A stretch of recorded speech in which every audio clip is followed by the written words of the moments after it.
ഫുഡാണ് അക്വേറിയത്തിലെ വിഷം. നമ്മുടെ അക്വേറിയത്തിലെ മത്സ്യങ്ങൾക്ക് ഭക്ഷണം കൊടുത്തില്ലെങ്കിലും അവ 3-4 ദിവസം സർവൈവ് ചെയ്യും. പക്ഷെ നമ്മൾ ഓവർ ഫീഡ് ചെയ്താൽ എല്ലാം കൂടെ ഓവർനൈറ്റ് ചത്തുകൊണ്ടും. നമ്മുടെ അക്വേറിയത്തിലെ മത്സ്യങ്ങൾക്ക് എന്ത് ഫുഡ് കൊടുക്കണം, എപ്പോൾ കൊടുക്കണം, എങ്ങനെ കൊടുക്കണം, എപ്പോൾ കൊടുക്കരുത്.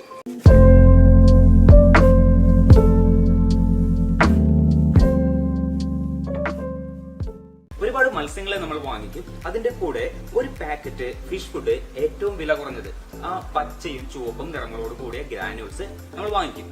മത്സ്യങ്ങളെ നമ്മൾ വാങ്ങിക്കുമ്പോൾ ഏറ്റവും നല്ല നിറമുള്ള, ഏറ്റവും റയർ ആയിട്ടുള്ളത് എല്ലാം നമ്മൾ നോക്കി ഏറ്റവും വില കൂടി തന്നെ വാങ്ങിക്കും. അതുകൊണ്ട് തന്നെ നമ്മൾ ഫിഷ് ഫുഡിന്റെ കാര്യം വരുമ്പോൾ കുറച്ച് പണം ലാഭിക്കുന്നതിന് വേണ്ടി ഏറ്റവും വില കുറഞ്ഞത് നോക്കി സെലക്ട് ചെയ്യും.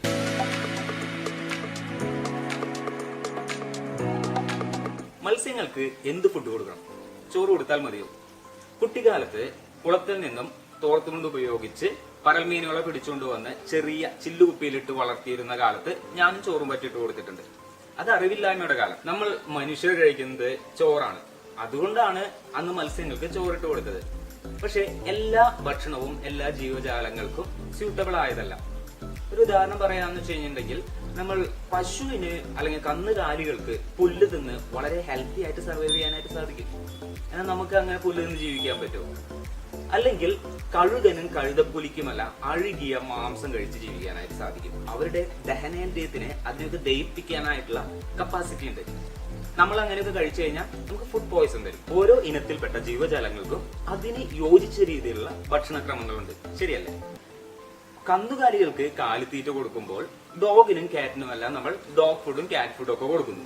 അതുപോലെ തന്നെയാണ് മത്സ്യങ്ങൾക്കും അവയ്ക്ക് സൂട്ടബിൾ ആയിട്ടുള്ള ഫിഷ് ഫുഡ് തന്നെ കൊടുക്കണം. അപ്പോൾ നിങ്ങൾക്ക് തോന്നാം, നിങ്ങൾ കാശ് കൊടുത്ത് വാങ്ങിച്ച പച്ചയും ചുവപ്പും നിറത്തോടു കൂടിയ ആ ഗ്രാനുൾസ് ഇട്ട് കൊടുക്കുമ്പോൾ നിങ്ങളുടെ മത്സ്യങ്ങളെല്ലാം അത് കഴിക്കുന്നുണ്ടല്ലോ.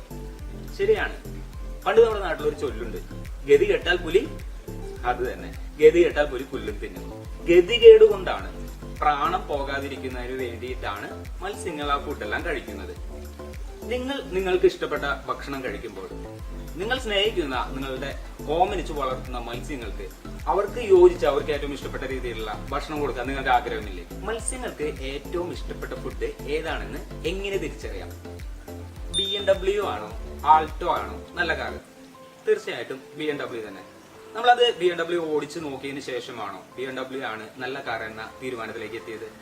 അല്ല, വിലയിൽ വരുന്ന വലിയ അന്തരം കണക്കിലെടുത്തുകൊണ്ട് വില കൂടിയ BMW കൂടുതൽ സൗകര്യങ്ങളോട് കൂടിയ നല്ല കാറാണെന്നുള്ള തീരുമാനത്തിൽ നമ്മൾ എത്തി. അതുപോലെ തന്നെയാണ് എല്ലാ വസ്തുക്കളുടെയും, ഒട്ടുമിക്ക ഫിഷ് ഫുഡിന്റെയും കാര്യം. ഫിഷ് ഫുഡിന്റെ കാര്യത്തിൽ അതിന്റെ ക്വാളിറ്റി, അതിന്റെ പ്രൈസിന്റെ അടിസ്ഥാനത്തിൽ നമുക്ക് അനുമാനിക്കാം. നമുക്ക് നോക്കാം ഏതൊക്കെയാണ് നല്ല ഫിഷ് ഫുഡ് ബ്രാൻഡ്സ് എന്ന്.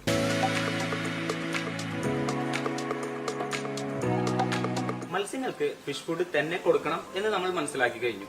ഇനി അവ വാങ്ങിക്കുമ്പോൾ ആ മത്സ്യത്തിന് യോജിച്ച രീതിയിലുള്ള ഫുഡാണെന്ന് നമ്മൾ ഉറപ്പുവരുത്തണം. അത് നമ്മൾ ആ ഷോപ്പ് കീപ്പറോട് ചോദിച്ചാൽ മതി. ഇപ്പൊ ഉദാഹരണത്തിന് നമുക്ക് ഡിസ്കസ് ഫിഷിന്റെ ഫുഡാണ് വേണ്ടതെങ്കിൽ ഡിസ്കസ് ഫിഷിന് കൊടുക്കാനുള്ള ഫുഡ് വേണമെന്ന് ഷോപ്പ് കീപ്പറോട്, അക്വേറിയം ഷോപ്പ് കീപ്പറോട് ചോദിച്ച് വാങ്ങിച്ചാൽ മതി. പക്ഷെ വാങ്ങിക്കുമ്പോൾ അത് നല്ല ബ്രാൻഡിന്റെ ആണെന്ന് ഉറപ്പുവരുത്തുക. 1877 ജപ്പാനിൽ സ്ഥാപിതമായ കമ്പനിയാണ് ഹിക്കാരി. 1877 എന്ന് പറയുമ്പോൾ നമ്മൾക്കറിയാം, നമുക്ക് സ്വാതന്ത്ര്യം കിട്ടുന്നതിന് 70 വർഷം മുൻപേ തുടങ്ങിയ ഒരു പ്രസ്ഥാനമാണ്. ഒരു നൂറ്റാണ്ടിലധികമുള്ള പ്രവൃത്തി പരിചയം മാത്രമല്ല, ജാപ്പനീസ് ഇൻവെൻഷന്റെ മികവും ഹിക്കാരിയുടെ ഫിഷ് ഫുഡുകളെ ഇന്ന് ലോകോത്തര ബ്രാൻഡുകളുടെ മുൻനിരയിൽ നിർത്തുന്നു. ഒട്ടുമിക്ക എല്ലാ മത്സ്യങ്ങൾക്ക് വേണ്ടിയിട്ടുള്ള ഫിഷ് ഫുഡും ഹിക്കാരി ഉണ്ടാക്കുന്നുണ്ട്. അവയിൽ ചിലതാണ് ഡിസ്കസ് ഫിഷിന് വേണ്ടിയിട്ടുള്ള ഹിക്കാരി ബയോ ഗോൾഡ്, മറൈൻ ഫിഷസിന് വേണ്ടിയിട്ടുള്ള Hikari marine S, cichlid, oscar, parrot മുതലായ മത്സ്യങ്ങൾക്ക് വേണ്ടിയിട്ടുള്ള ഹിക്കാരി സിക്ലിഡ് ബയോ ഗോൾഡ്, ടെട്രാസിന് വേണ്ടിയിട്ടുള്ള ഹിക്കാരി മൈക്രോ കലക്സ്, ഗപ്പി, മോളി പോലുള്ള ലയർ ബെയറേഴ്സിന് വേണ്ടിയിട്ടുള്ള ഹിക്കാരി ഫാൻസി ഗപ്പി മുതലായവ. നമ്മളിൽ പലരും കേട്ടിട്ടുള്ള ഒരു പേരാണ് ടെട്രാബൈറ്റ്സ്. കേട്ടവർക്കെല്ലാം അറിയാം, ടെട്രാബൈറ്റ്സ് വളരെ മികച്ചൊരു ഫിഷ് ഫുഡ് ആണെന്നുള്ളത്. 1951 രണ്ടാം ലോക മഹായുദ്ധത്തിന് ശേഷം, ഹിറ്റ്ലർക്ക് ശേഷം ജർമ്മനിയിൽ സ്ഥാപിതമായ കമ്പനിയാണ് ടെട്ര. ടെട്ര ഒരു ഫുഡ് പ്രൊഡക്ഷൻ കമ്പനി മാത്രമല്ല, അതിനോടൊപ്പം തന്നെ ഫിൽറ്റേഴ്സ്, എയറേറ്റേഴ്സ്, മെഡിക്കേഷൻസ് മുതലായ ഒട്ടനവധി പ്രൊഡക്റ്റുകളും വിപണിയിൽ എത്തിക്കുന്നുണ്ട്. ടെട്രയുടെ ഏറ്റവും കൂടുതൽ വിപണി കീഴടക്കിയ പ്രൊഡക്റ്റ് ആണ് ടെട്രാബൈറ്റ്സ്. ടെട്രയുടെ മറ്റു ചില പ്രൊഡക്റ്റുകളാണ് Tetra micro granules, Tetra community, Tetra tropical flakes മുതലായവ. അധികം ആരും കേട്ടിട്ടുള്ള ഒരു പേരല്ല ഒപ്റ്റിമം എന്നത്. എന്നാൽ നമ്മൾ തായ്ലൻഡ് എന്ന രാജ്യത്തെ കുറിച്ച് കേട്ടിട്ടുണ്ട്. ഇന്ന് തായ്ലൻഡിൽ നിന്നും ഇമ്പോർട്ട് ചെയ്യുന്ന ഫാൻസി ഗപ്പികൾക്കും ബീറ്റ അല്ലെങ്കിൽ ഫൈറ്റർ മത്സ്യങ്ങൾക്കും വളരെയധികം പ്രാധാന്യം അർഹിക്കുന്ന ഒരു കാലഘട്ടമാണ്. ഫിഷ് കീപ്പിങ്ങിന് ഒരുപാട് ഇമ്പോർട്ടൻസ് നൽകുകയും അതിൽ ഒരുപാട് പരീക്ഷണങ്ങൾ നടത്തി വിവിധ വർണ്ണത്തിലും രൂപത്തിലുമുള്ള ഒരുപാട് മത്സ്യങ്ങളെ സക്സസ്ഫുൾ ആയി ഡെവലപ്പ് ചെയ്തെടുത്ത് അവയെ ഇന്ത്യ അടക്കമുള്ള അനവധി രാജ്യങ്ങളിലേക്ക് കയറ്റുമതി ചെയ്ത് അതിൽ നിന്നും വരുമാനം ഉണ്ടാക്കുന്ന ഒരു രാജ്യമാണ് തായ്ലൻഡ് എന്നത്. ഈ രാജ്യത്ത് നിന്നുമുള്ള ഒരു നല്ല ഫിഷ് ഫുഡ് പ്രൊഡക്റ്റ് ബ്രാൻഡാണ് ഒപ്റ്റിമം എന്നത്. ഒപ്റ്റിമത്തിന്റെ നിഷികി ഗോയ് ഇന്ന് ഇന്ത്യയിൽ അവൈലബിൾ ആയിട്ടുള്ള കോയ് ഫിഷ് ഫുഡുകളിൽ ഏറ്റവും മികച്ചതാണ്. ഒപ്റ്റിമത്തിന്റെ മറ്റു ചില ഫുഡ് പ്രൊഡക്റ്റുകളാണ് സിഗ്ലെറ്റ്സിനു വേണ്ടിയുള്ള ഒപ്റ്റിമം ക്വിക്ക് റെഡ്, ഗോൾഡ് ഫിഷിനു വേണ്ടിയുള്ള ഒപ്റ്റിമം ഗ്രാനുൾസ് മുതലായവ. ജർമ്മനിയിൽ നിന്നുമുള്ള മറ്റൊരു അക്വേറിയം ഭീമനായ JBLന്റെ ഫിഷ് ഫുഡുകളെല്ലാം ഗുണനിലവാരത്തിന്റെ കാര്യത്തിൽ മുന്നിട്ട് തന്നെ നിൽക്കുന്നതാണ്. ഡിസ്കസ് ഫിഷിനു വേണ്ടിയിട്ടുള്ള JBLന്റെ നോവോ അക്ടീമിയോ, ഗപ്പി പ്ലാറ്റി മുതലായ ലൈവ് ബെയറേഴ്സിനു വേണ്ടിയിട്ടുള്ള JBLന്റെ നോവോ വെർട്ട്, അരോണ ഫിഷസിനു വേണ്ടിയിട്ടുള്ള JBLന്റെ നോവോ ഡ്രാഗൺ മുതലായവ JBLന്റെ പ്രൊഡക്റ്റുകളാണ്. ചൈനയിൽ നിന്നും സ്വാതന്ത്ര്യം നേടി എന്ന് അവകാശപ്പെടുമ്പോഴും ഇന്നും ചൈനയുടെ ഭാഗമാണെന്ന് ചൈനീസ് ഗവൺമെന്റ് അവകാശപ്പെടുന്ന, ചൈനീസ് ഗവൺമെന്റ് തായ്പേ എന്ന് വിളിക്കുന്ന തായ്വാനിൽ നിന്നുമുള്ള പ്രൊഡക്റ്റുകൾ ക്വാളിറ്റിയുടെ കാര്യത്തിൽ ഒട്ടും പിന്നിൽ നിൽക്കുന്നവയല്ല. അവ ചൈനയുമായി തട്ടിച്ചു നോക്കുമ്പോൾ ചൈനയുടെ പ്രൊഡക്റ്റുകളുടെ ക്വാളിറ്റിയുടെ നേരെ വിപരീതമാണ്. തായ്വാനിൽ ഉദയം ചെയ്ത അസു എന്ന ഈ കമ്പനി ഫിഷ് ഫുഡ് പ്രൊഡക്ട്സ് മാത്രം ഉണ്ടാക്കുന്ന ഒരു കമ്പനിയല്ല. ഫിൽറ്റേഴ്സ്, ലൈറ്റ്സ്, ഡെക്കറേഷൻസ് തുടങ്ങി ഒരുപാട് പ്രൊഡക്റ്റുകൾ ക്വാളിറ്റിയോടുകൂടി ഉൽപ്പാദിപ്പിക്കുകയും അവ കയറ്റുമതി ചെയ്ത് രാജ്യത്തേക്ക് ഒരുപാട് പണം സമ്പാദിക്കുകയും ചെയ്യുന്ന അസുവിന്റെ ഫിഷ് ഫുഡ് പ്രൊഡക്റ്റുകളെല്ലാം തന്നെ ക്വാളിറ്റി ഉള്ളവയാണ്. അരോണ മത്സ്യങ്ങൾക്ക് വേണ്ടിയിട്ടുള്ള അസുവിന്റെ കാർണിവോറസ് ജംബോ, സിക്ലിഡ്സിന് നിറം കൂട്ടുന്നതിന് വേണ്ടിയിട്ടുള്ള 9-in-1 സിക്ലിഡ് എൻഹാൻസ് പെല്ലറ്റ്, അതുപോലെ മറൈൻ മത്സ്യങ്ങൾക്ക് വേണ്ടിയിട്ടുള്ള മറൈൻ ഷ്രിംപ് പട്ടീസ് എന്നിവ അവയിൽ ചിലത് മാത്രമാണ്.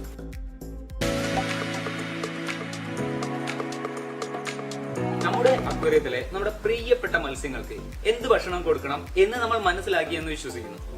ഇനി എങ്ങനെ കൊടുക്കണം, അത് എക്സ്പ്ലെയിൻ ചെയ്യാൻ മാത്രമുള്ള ഒരു സബ്ജക്റ്റ് ഉണ്ടോ? ഫുഡ് എടുക്കുക, തുറക്കുക, ഇട്ടുകൊടുക്കുക, അല്ലെ? എന്നാൽ അങ്ങനെയല്ല. മത്സ്യങ്ങൾക്ക് ഫുഡ് കൊടുക്കുമ്പോൾ തീർച്ചയായും ശ്രദ്ധിക്കേണ്ട ഒരുപാട് കാര്യങ്ങളുണ്ട്.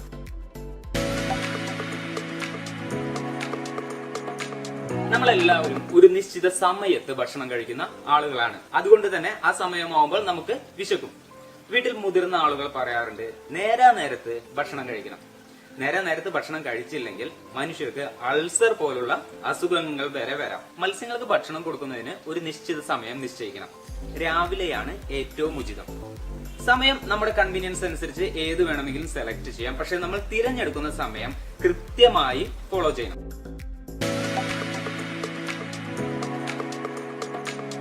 ക്വാണ്ടിറ്റി, അതെ, നമ്മുടെ അക്വേറിയത്തിലെ മത്സ്യങ്ങൾക്ക് എത്ര ഭക്ഷണം കൊടുക്കണം? അതിപ്പോ എല്ലാവർക്കും കിട്ടണം. കുറച്ച് ഭക്ഷണം അധികമായാലും കുഴപ്പമില്ല, ആർക്കും കിട്ടാതെ വരരുത്, അല്ലെ? അല്ല, തീർച്ചയായിട്ടും അല്ല. നമ്മൾ വീഡിയോയുടെ സ്റ്റാർട്ടിങ്ങിൽ പറഞ്ഞതുപോലെ തന്നെ അക്വേറിയത്തിലെ മത്സ്യങ്ങൾക്ക് ഭക്ഷണം കൊടുത്തില്ലെങ്കിലും അവ 3-4 ദിവസം സർവൈവ് ചെയ്യും. ഓവർ ഫീഡ് ചെയ്താൽ എല്ലാം കൂടി ഓവർനൈറ്റ് ചത്തുപൊന്തും. നമ്മുടെ ഫിഷ് ടാങ്കിലെ മത്സ്യങ്ങൾക്ക് എത്ര ഭക്ഷണമാണോ വേണ്ടത് അതിനേക്കാളും അല്പം കുറവ് മാത്രം ഭക്ഷണം ഫീഡ് ചെയ്യുക. അവർക്ക് കഴിക്കാൻ കഴിയുന്നതിലും അധികം ഭക്ഷണം നമ്മൾ കൊടുത്താൽ എന്ത് സംഭവിക്കും? ഞാൻ നിങ്ങൾക്ക് ഒരു ബിരിയാണി വാങ്ങി തന്നു എന്ന് വിചാരിച്ചാൽ മാത്രം മതി, നിങ്ങൾ അത് കഴിക്കും. ഞാൻ ഒരു ബിരിയാണി കൂടി വാങ്ങി തന്നു എന്ന് വിചാരിക്കാം, നിങ്ങൾ അതും കഴിച്ചേക്കും. ചിലപ്പോ ഞാനൊരു 50 ബിരിയാണി വാങ്ങി തന്നു എന്ന് വിചാരിക്കാം. ആ സമയത്ത് നിങ്ങൾ അക്വേറിയം പോലുള്ള ഒരു കൂട്ടിലാണ്. അതിനകത്ത് നിന്നും നിങ്ങൾക്ക് പുറത്തേക്ക് പോകാനായിട്ട് സാധിക്കില്ല. നിങ്ങൾക്ക് ആവശ്യമില്ലാത്ത ഭക്ഷണം പുറത്ത് കളയുന്നതിനും സാധിക്കില്ല എന്ന ഒരു സിറ്റുവേഷൻ ആണെന്ന് വിചാരിക്കാം. നിങ്ങൾ കഴിക്കാത്ത അധികമായിട്ട് തന്ന ഭക്ഷണം അവിടെ ഇരുന്ന് 2-3 ദിവസത്തിനുള്ളിൽ അതിൽ നിന്ന് ദുർഗന്ധം വമിക്കാനായിട്ട് തുടങ്ങും.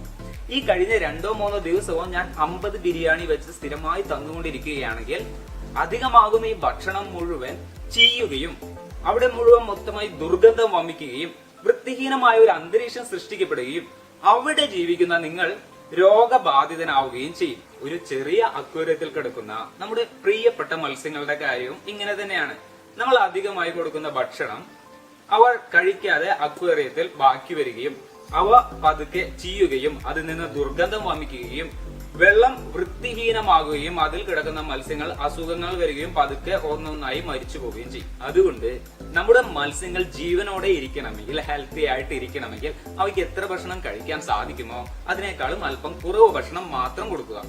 നമ്മുടെ മത്സ്യങ്ങൾക്ക് എത്ര ഭക്ഷണം കഴിക്കാൻ സാധിക്കുമെന്ന് നമുക്ക് എങ്ങനെ മനസ്സിലാക്കാൻ കഴിയും? ബുദ്ധിമുട്ടാണ്. നമ്മുടെ ടാങ്കിലെ മത്സ്യങ്ങൾക്ക് എത്ര ഭക്ഷണം കഴിക്കാൻ അറിയും എന്ന് പോയിട്ട് നമ്മുടെ സുഹൃത്തിന് എത്ര ഭക്ഷണം കഴിക്കാനുള്ള കപ്പാസിറ്റി ഉണ്ട് എന്ന് പോലും നമുക്ക് അറിയാനായിട്ട് സാധിക്കില്ല. പക്ഷെ നമുക്ക് സ്ഥിരമായി ഭക്ഷണം വിളമ്പി തരുന്ന നമ്മുടെ അമ്മയോടോ ഭാര്യയോടോ ചോദിച്ചാൽ അവർക്ക് പറയാൻ സാധിക്കും നമ്മൾ എത്ര ഭക്ഷണം കഴിക്കുമെന്ന്.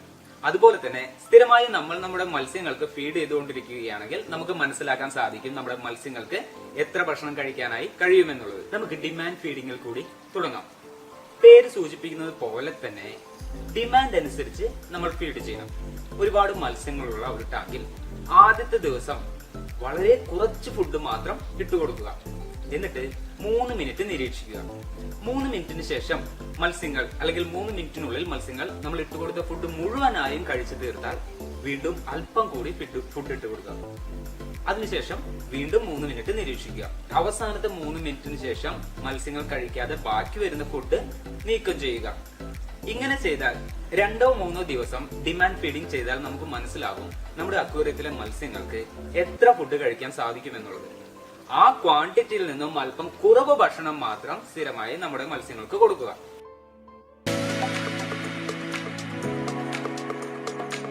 നമ്മളെല്ലാവരും മത്സ്യങ്ങൾക്ക് ഭക്ഷണം കൊടുക്കുന്നത് കൈകൊണ്ടാണ്. അങ്ങനെ ചെയ്യരുത്. ഫീഡ് ചെയ്യുന്നതിന് വേണ്ടിയിട്ട് എപ്പോഴും ഒരു സ്പൂൺ മാറ്റി വെക്കണം. നമ്മുടെ കയ്യിൽ പലപ്പോഴും ഹ്യൂമിഡിറ്റി അല്ലെങ്കിൽ ചെറിയ നനവ് ഉണ്ടായിരിക്കും. നമ്മുടെ കയ്യിലെ ഈ ഹ്യൂമിഡിറ്റി ചിലപ്പോൾ നമ്മൾക്ക് പോലും തിരിച്ചറിയാൻ സാധിക്കാത്ത വണ്ണം അത്രയും സൂക്ഷ്മമായിരിക്കും. നമ്മൾ ടിന്നിനകത്തേക്ക് കൈയിട്ട് അതിനകത്ത് നിന്നും ഫുഡ് എടുക്കുമ്പോൾ നമ്മുടെ കയ്യിലെ ഈ ചെറിയ നനവ് ടിന്നിനകത്തെ ഫുഡിലാകുകയും ആ ഫുഡിൽ മൈക്രോ ഫംഗസ് ഫോം ആകുകയും ചെയ്യും. ഈ മൈക്രോ ഫംഗസ് എന്ന് പറയുന്നത് നമുക്ക് നഗ്ന നേത്രങ്ങൾ കൊണ്ട് കാണാൻ സാധിക്കാത്തതാണ്. അതുപോലെ തന്നെ ഈ മൈക്രോ ഫംഗസ് ഫുഡിൽ ചെറിയ രീതിയിൽ ഫോം ആകുമ്പോൾ ഫുഡിന് ദുർഗന്ധവും മറ്റും ഉണ്ടായിരിക്കില്ല. അതുകൊണ്ട് തന്നെ ആ ഫുഡ് നാശമായെന്ന് നമുക്ക് തിരിച്ചറിയാനായിട്ട് സാധിക്കില്ല. ഈ മൈക്രോ ഫംഗസ് അടങ്ങിയ ഫുഡ് നമ്മൾ നമ്മുടെ മത്സ്യങ്ങൾക്ക് കൊടുക്കുമ്പോൾ അത് മൗത്ത് റോട്ട് മുതലായ അസുഖങ്ങൾ മത്സ്യങ്ങൾക്ക് വരുന്നതിന് കാരണമാകും. ഇപ്പോൾ നമ്മുടെ വീട്ടിലിരിക്കുന്ന ഫുഡിൽ മൈക്രോ ഫംഗസ് ഉണ്ടോ എന്നുള്ളത് നമുക്ക് ടേസ്റ്റ് ചെയ്ത് നോക്കിയാൽ മനസ്സിലാക്കാനായിട്ട് സാധിക്കും. ഫുഡിൽ അല്പം എടുത്ത് നമ്മൾ നാവിൽ വെച്ച് നോക്കിയാൽ അത് ഡാമേജ് ആയിട്ടുള്ള മൈക്രോ ഫംഗസ് ഇൻഫെക്റ്റഡ് ആയിട്ടുള്ള ഫുഡ് ആണെങ്കിൽ അതിന് ചെറിയ രീതിയിലുള്ള കയ്പ്പ് രസം ഉണ്ടായിരിക്കും. നമ്മൾ ഫീഡ് ചെയ്യുന്നതിന് വേണ്ടിയിട്ട് ഒന്നുകിൽ ഒരു സ്പൂൺ ഉപയോഗിക്കുക, അല്ലെങ്കിൽ ഫുഡ് അതിന്റെ ടിന്ന് തുറന്ന് അതിന്റെ ആ മൂടിയിലേക്ക് തട്ടിയതിനു ശേഷം മീനുകൾക്ക് ഇട്ട് കൊടുക്കുക.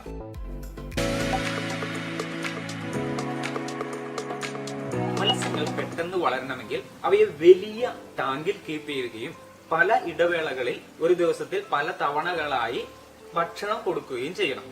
ഒരു സംരംഭകനെ സംബന്ധിച്ചിടത്തോളം, ഒരു ഫിഷ് ഫാർമറെ സംബന്ധിച്ചിടത്തോളം ഇങ്ങനെ വലിയ ടാങ്കുകളിലിട്ട് ഒരുപാട് ഭക്ഷണം പല തവണകളിലായി കൊടുത്ത് മത്സ്യം പെട്ടെന്ന് വളർന്നു വലുതാവേണ്ടത് അത്യാവശ്യമാണ്. പക്ഷെ നമ്മുടെ വീട്ടിലിരിക്കുന്ന അക്വേറിയത്തിലെ മത്സ്യങ്ങൾ പെട്ടെന്ന് വളർന്ന് പെരുകി അത് വിറ്റ് അതിൽ നിന്നും ഒരു ആദായം ഉണ്ടാക്കേണ്ട കാര്യമുണ്ടോ നമുക്ക്? അല്ല. നമുക്ക് എന്താണ് വേണ്ടത്? നമ്മുടെ വീട്ടിലെ അക്വേറിയത്തിലെ മത്സ്യങ്ങൾ ഹെൽത്തി ആയി അവയുടെ ലൈഫ് സ്പാനിന്റെ പരമാവധി നമ്മുടെ അക്വേറിയത്തിൽ സർവൈവ് ചെയ്യണം. കൂടുതൽ ആഹാരം കൊടുത്താൽ സ്വാഭാവികമായും കൂടുതൽ കാഷ്ടം ഉണ്ടാകും. ഈ കാഷ്ടം എന്ന് പറയുന്നത് അമോണിയയാണ്. അത് വെള്ളത്തിലെ അമോണിയയുടെ അളവ് കൂട്ടും. മത്സ്യങ്ങൾക്ക് ദിവസത്തിൽ ഒരു നേരം ഭക്ഷണം കൊടുക്കുക, ആഴ്ചയിൽ 6 ദിവസം ഭക്ഷണം കൊടുക്കുക, ഒരു ദിവസം പട്ടിണിക്കിടുക. നമ്മൾ മനുഷ്യർ ഏത് മതസ്ഥരാണെങ്കിലും ഫാസ്റ്റ് ചെയ്യുന്നതിന്റെ അല്ലെങ്കിൽ നോമ്പെടുക്കുന്നതിന്റെ പിന്നിലെ ശാസ്ത്രീയമായ തത്വം എന്ന് പറയുന്നത് നമ്മുടെ ശരീരത്തിന്റെ, നമ്മുടെ വയറൊന്ന് ശരിയാവുന്നതിന് വേണ്ടിയിട്ടാണ്. നമുക്ക് ഉദര രോഗങ്ങളൊക്കെ മാറിക്കിട്ടുന്നതിന് വേണ്ടിയിട്ടാണ്. മത്സ്യങ്ങളെ ആഴ്ചയിൽ ഒരിക്കൽ പട്ടിണിക്കിട്ടാൽ അവയ്ക്ക് ഉദര രോഗങ്ങൾ മാറിക്കിട്ടും. അതുപോലെ തന്നെ നല്ല അപ്പിറ്റൈറ്റ് ഡെവലപ്പ് ചെയ്യാനും സാധിക്കും.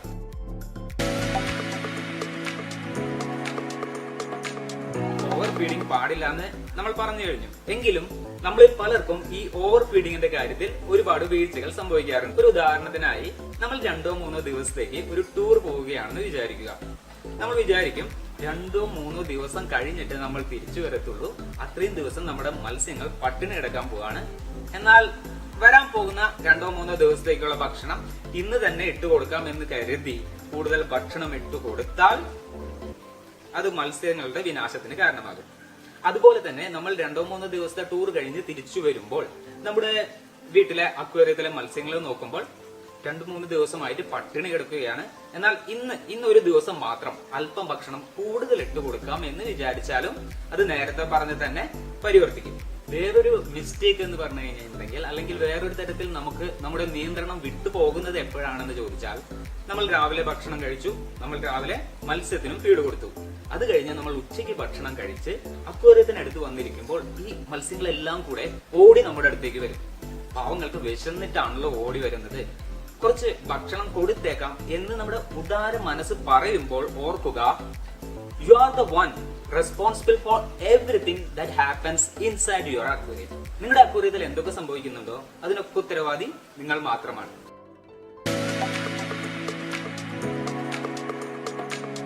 ഇന്ന് പറഞ്ഞ കാര്യങ്ങൾ ഒന്ന് ചുരുക്കി പറയാം. വാട്ട് ടു ഫീഡ്, എന്ത് കൊടുക്കണം. ഓരോ പർട്ടിക്കുലർ മത്സ്യത്തിനും നിശ്ചയിച്ച രീതിയിലുള്ള ഫിഷ് ഫുഡ് തന്നെ തിരഞ്ഞെടുക്കുക. ബ്രാൻഡ്സ്, ഫിഷ് ഫുഡ് തിരഞ്ഞെടുക്കുമ്പോൾ നല്ല ബ്രാൻഡുകൾ ചൂസ് ചെയ്ത് വാങ്ങിക്കുക. ഞാനിവിടെ ഉപയോഗിച്ച് ഗുണനിലവാരം ഉറപ്പുവരുത്തിയ കുറച്ച് ബ്രാൻഡുകളാണ് ടെട്ര, ഹിക്കാരി, അസു, ഒപ്റ്റിമം, JBL മുതലായവ. ഹൗ ടു ഫീഡ്, എങ്ങനെ കൊടുക്കണം. ഒരു പർട്ടിക്കുലർ സമയത്ത് മത്സ്യങ്ങൾക്ക് കഴിക്കാൻ സാധിക്കുന്നതിലും അല്പം കുറവ് മാത്രം ഭക്ഷണം കൊടുക്കുക. ഒരു സ്പൂൺ ഉപയോഗിച്ച് കൊടുക്കുക. വെൻ ടു ഫീഡ്, ദിവസത്തിൽ ഒരിക്കൽ മാത്രം ഫീഡ് ചെയ്യുക. ആഴ്ചയിൽ 6 ദിവസം ഭക്ഷണം കൊടുത്ത് 1 ദിവസം പട്ടിണിക്കിടുക. ഈ പറഞ്ഞ കാര്യങ്ങൾ റോക്കറ്റ് സയൻസ് ഒന്നുമല്ല. ഇത്രയും വിശദീകരിച്ച് പറയാൻ കാരണം നിങ്ങൾക്ക് പൂർണ്ണമായ അറിവ് നൽകണം എന്ന ഉദ്ദേശത്തോടു കൂടിയാണ്. പകരം എനിക്ക് എന്ത് വരും, വീഡിയോ ലൈക്ക് ചെയ്ത് കൂട്ടുകാർക്കൊക്കെ ഇതൊന്ന് ഷെയർ ചെയ്ത് നമ്മുടെ ചാനൽ ഒന്ന് സബ്സ്ക്രൈബ് ചെയ്ത് അടുത്ത് കാണുന്ന ബെല്ലൈക്കൺ പ്രസ് ചെയ്ത് ഓൾ നോട്ടിഫിക്കേഷൻസ് എനേബിൾ ചെയ്യുക. നമ്മുടെ ചാനലിൽ ജോയിൻ ചെയ്ത് നമ്മുടെ ചാനലിന്റെ ഭാഗമായ നമ്മുടെ ടീമേറ്റായ കുബേര സമ്പത്തിനെ പ്രത്യേകം നന്ദി അറിയിക്കുന്നു. നല്ലൊരു വീഡിയോയുമായി വീണ്ടും വരാം. അതുവരെ ബൈ.